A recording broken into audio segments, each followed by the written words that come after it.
So there's new info regarding the immigration health surcharge. Nope, it's not been increased. Nope, it's not been decreased. And nope, it's not been scraped off. But this is new info, latest information regarding the immigration health surcharge. If you're interested, if you want to know what this update is about, stay tuned. You'll be amazed. Stop that. Hi guys, welcome once again to my YouTube channel. My name is Anel Griselda. On this channel, I talk about nursing. I talk about opportunities for people to relocate abroad and life in the UK as an immigrant in general. So if these are topics that interest you, please consider subscribing. So for those of you who are hearing immigration health surcharge for the very first time, so it was first introduced sometime in 2015, right? And then it is a fee that you pay as part of your visa application process if you're coming to stay in the UK for more than 6 months. Let's say you're coming to do a course in a university here for, let's say, a year, or you're coming here on a skilled worker visa where you've been given, like, let's say a 3 years visa or whatever. You are required to pay this immigration health surcharge for the duration of your visa. And then this allows you to be able to access the UK's National Health Service or go to the hospital for free. So obviously the UK has free healthcare, right? So if you go to the hospital, you're not giving a bill. However, for immigrants coming into the UK, they want you to pay something little towards the NHS or towards your healthcare service. That is why you pay this before you enter. If you're coming on a visit visa, you are not expected to pay this because you're coming for less than 6 months, and you're not expected to use the NHS anyway. So you'll be required to pay if you come on a visit visa, and let's say you come and give birth, blah blah blah. So when this was first introduced, it was around £200 per person per year. So let's say you were coming to school to do a 4-year program, you were required to pay, let's say, £800 for the entire 4 years that you were here. And let's say if you were coming on a skilled worker visa, for instance, my time was £200, so my employer paid about £600 for the first 3 years, right? And then later it was increased to about £300 per year. Guys, listen to this very carefully. Then later it went up again to, is it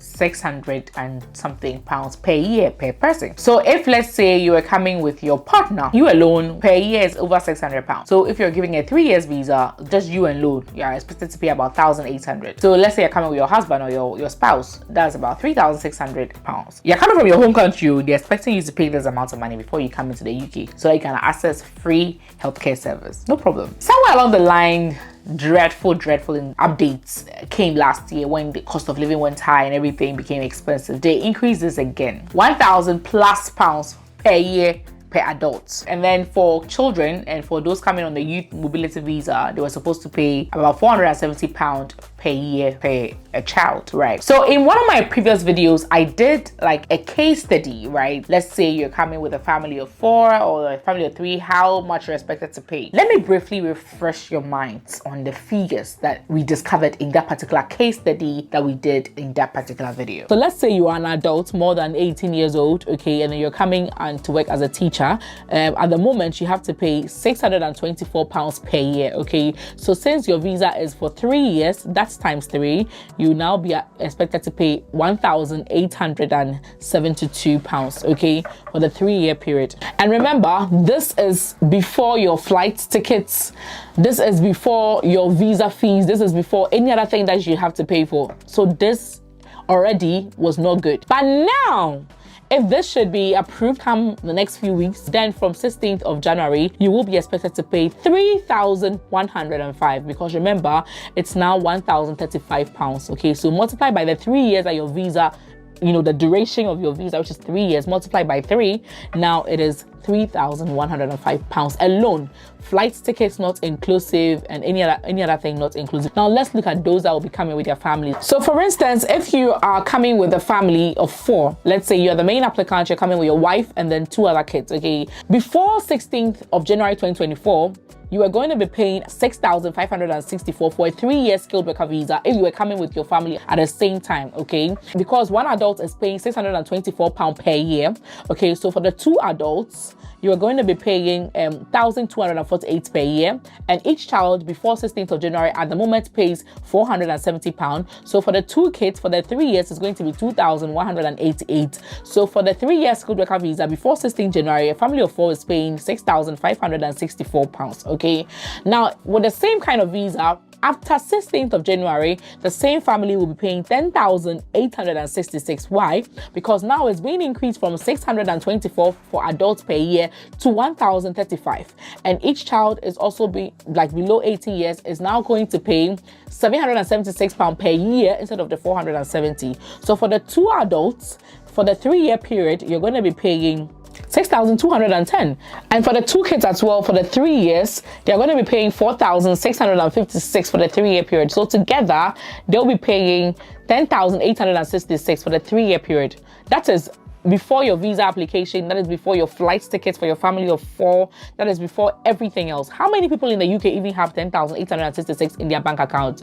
This is honestly going to make the UK very unfavorable for migrants to move into, honestly. So first of all, let me ask you if this is fair, because you also have to understand that as immigrants, especially those that are coming on to work on a skilled worker visa, when you are working, you pay tax as well. You pay your NI and all of that, and some part of that money is towards the NHS as well. So it's like you're paying for the NHS sort of like twice, and some people have not even registered with the GP. When I first came, it took me almost a year before I registered with the GP. I did not register with the GP. Like, if I have a headache, I'll just go to the pharmacy and buy myself some painkillers. That's what I was doing. So like, so many people have never even accessed the NHS. Let me also say that, let's say they allow you to also pay half of the amount if, let's say, the duration is less than 6 months. For instance, let's say you're in the UK, your visa ends in the next 2.5 years, right? Let's say you've been here, you got a 3-year visa, you've been here for 6 months, so you have about 2.5 years for your visa to expire. And around that 2.5 year mark, you invited your spouse. Let's say your visa allows you to invite your spouse over on a dependent visa. When your spouse is coming, your spouse will be giving the same duration as to when your visa expires. So because they would be spending roughly around 2.5 years before their visa expires, they will not be allowed to pay 3 years. Okay, let me clarify that. They'll be allowed to pay 2 years plus half of the year of the expected amount. But if it is between 6 months and 12 months, you pay the full amount. But if, let's say, you're spending 2 whole years and then less than 6 months, or 6 months, you pay 2 whole years, and then the remaining one, they'll charge you a half of it. As well, between just June 2022 and June 2023, about 1.5 million people paid immigration health surcharge. Some people were applying for fresh visas, and some people were extending their visas. So that should also give you an idea. Now, the interesting part of the whole thing is that the House of Commons Library, they updated their briefing on this immigration health surcharge just recently here in August. And I'm going to leave a link to the full briefing in the description so that you can access it and read it for yourself. It's about a 17-page file, and this is what was on. Guys, the money these people have made from us, amazing. So the House of Commons Library briefing shows how much money the immigration health surcharge is raising for the NHS. In its first year of operation, that is around between 2015 and 2016, they raised 169 million pounds, and by 2023-2024, that amount had increased to 1.782 billion pounds. According to the government, their estimates, because obviously at the moment they have increased it, the recent increase in the surcharge will raise an additional 4.7 billion pounds to about 7.7 billion pounds in the next 5 years, with an estimate of about 6.2 billion pounds. I'm just going to leave the table on the screen so that you guys can see these figures. These figures are crazy.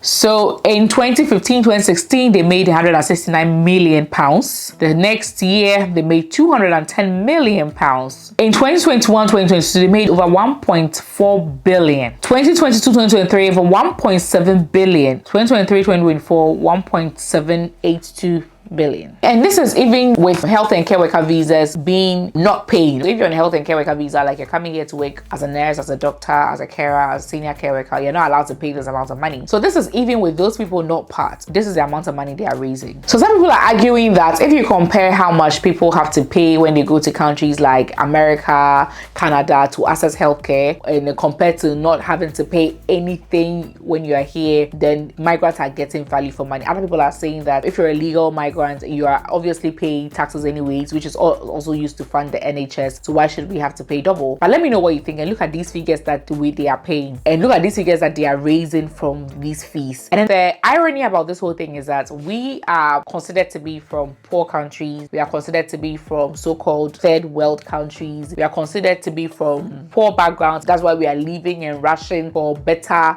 life in the UK, yet we those from these poor countries are raising these amounts for this particular developed country. That's a very interesting aspect of it. And I know very well that in their next updates, the figures are going to drop because one, they are cutting down migration, they are cutting down all of these things. Obviously, the way people trooped into the UK on a care visa and health and care worker visa last year and on a student visa last year and then 2 years ago, that's not how it's going to be. So I don't know if that estimates that they've done, they have factored all those things in it because migration is reducing or has reduced, right? Again, you also see that students are no longer allowed to bring dependents. Care workers are not allowed to bring dependents. So now, who are the dependents going to pay that amount of money? And people are not even going to choose the UK anymore because of all these strict rules. I don't think they'll be making this amount of money. In a way, do you benefit from us? That's what I keep saying, that the UK government, regardless of what they say, they do benefit from us. Look at the amount of money that we are raising for the NHS alone. Us, our own money. Yes, not even every migrant accesses the NHS. So look, that's how important we are, honestly. Again, let me also explain what they really use the money for. So the Home Office has said surcharge income goes directly to the NHS, right? But in responses to parliamentary questions, ministers have said this is not how it works. So it says the money is instead allocated to the health department in England, Scotland, Wales, and Northern Ireland. So the health department may choose to use the money for NHS spending or to allocate it to non-NHS organizations. So the UK government doesn't keep central records for how much goes to the NHS specifically. However, the Home Office keeps back a portion of the gross revenue to cover its administration costs. So ministers have declined to say how much, but impact assessment document shows that payments are collected by a private company, which also charges the Home Office a percentage of the gross revenue. So the 2024 increase is expected to raise an extra 6.2 million in surcharge over 5 years, leading to an extra 110 million in processing fees, suggesting that the percentage charged by the payment company is roughly 2%. The company that collects the money on behalf of the Home Office, they take 2% out of everything. The split between the four parts of the UK is done according to the Barnett formula. So for example, in 2015-2016, the Home Office transferred net surcharge revenue of 140 million to the Health Department, of which 117.8 million went to England, 11.7 million went to Scotland, 6.7 million pounds went to Wales, and obviously Northern Ireland had the least. 3.9 million went to Northern Ireland. Why did they do that to us?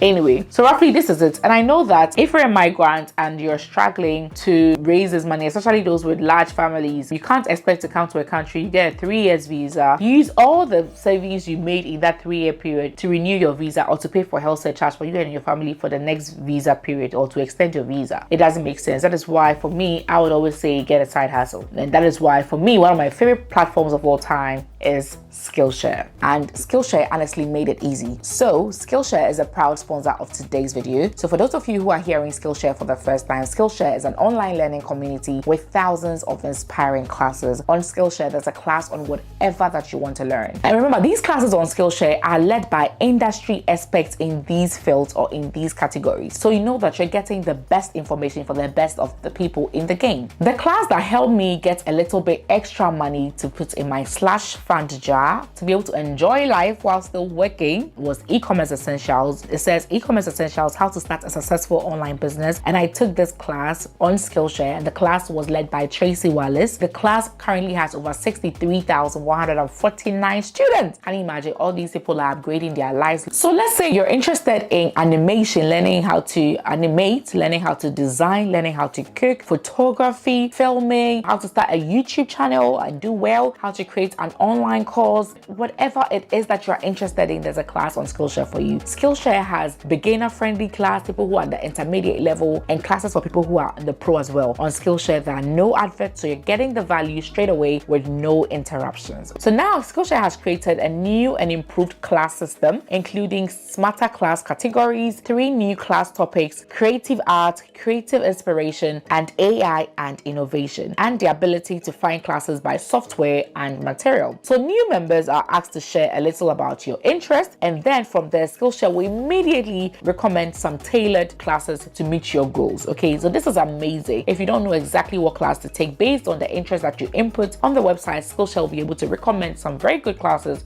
for you. So I don't know about your bucket list this summer, but I believe that you should have a summer bucket list. Learn something that you can use to improve yourself. Okay, so whatever it is that you're interested in, Skillshare is a platform for you. The amazing thing is that the first 500 people to use my link, which is in the description, will get a 1-month free trial access of Skillshare. But I recommend that whatever you do, at least take the class I took as well. Okay, e-commerce essentials: how to start a successful online business by Tracy Wallace on Skillshare. Thank you so much, Skillshare, for sponsoring today's video. So let me know what you really think. Okay, is this fair? Do you think if we compare it to the cost of healthcare in the US, then we are far better, so we should stop complaining? Or do you think it's not fair? Let me know what you think. And did you ever expect these figures that you're hearing, billions of pounds, that immigrants or migrants raise for the UK government or the UK National Health Service? Let me know what you think. Thank you so much for watching. Bye.